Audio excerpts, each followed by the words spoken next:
I have decided to talk to you about the benefits of failure.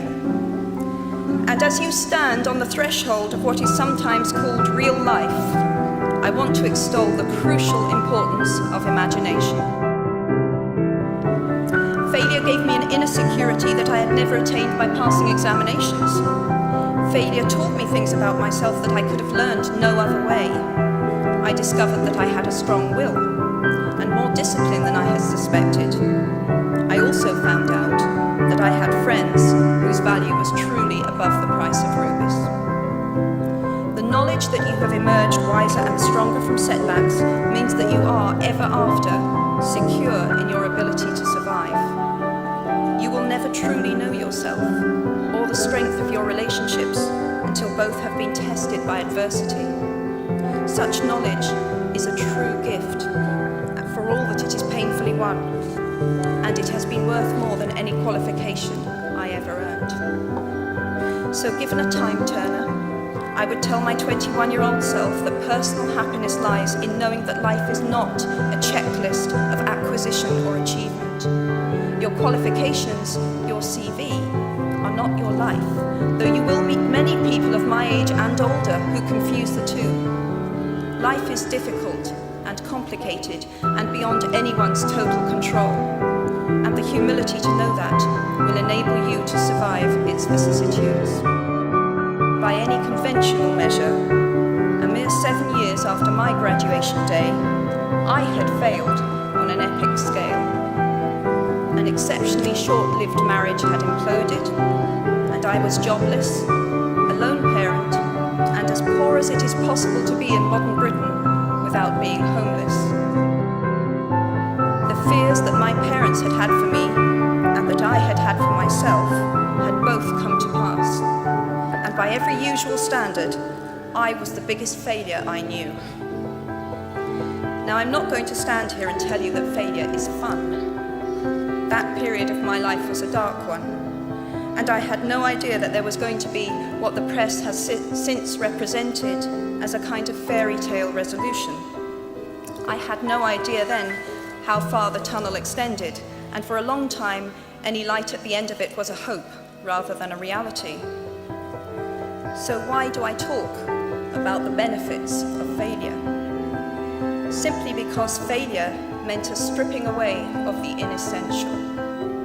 I stopped pretending to myself that I was anything other than what I was, and began to direct all my energy into finishing the only work that mattered to me. Had I really succeeded at anything else, I might never have found the determination to succeed in the one arena where I believed I truly belonged. I was set free because my greatest fear had been realized, and I was still alive, and I still had a daughter whom I adored, and I had an old typewriter and a big idea. And so rock bottom became the solid foundation on which I rebuilt my life.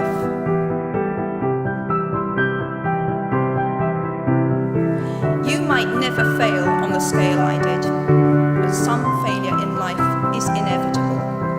It is impossible to live without failing at something, unless you live so cautiously that you might as well not have lived at all, in which case you fail by default.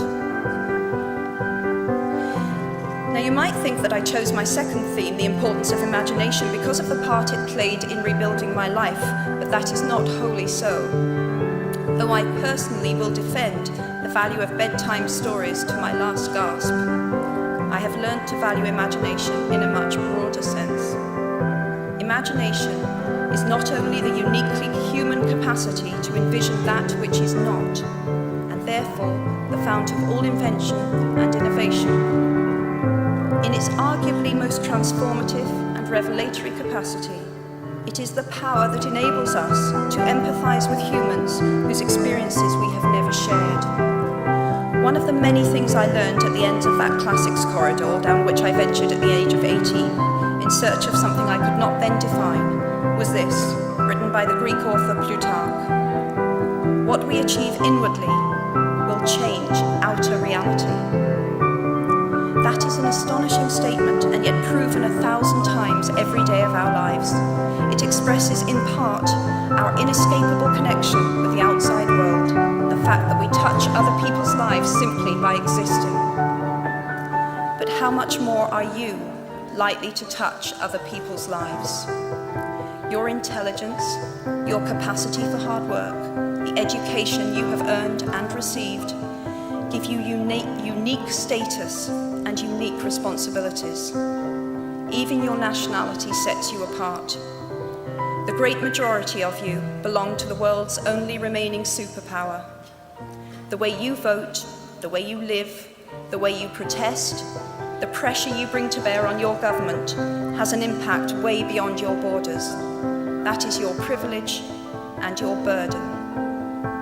If you choose to use your status and influence to raise your voice on behalf of those who have no voice, if you choose to identify not only with the powerful but with the powerless, if you retain the ability to imagine yourself into the lives of those who do not have your advantages, then it will not only be your proud families who celebrate your existence, but thousands and millions of people whose reality you have helped change. We do not need magic to transform our world. We carry all the power we need inside ourselves already. We have the power to imagine better.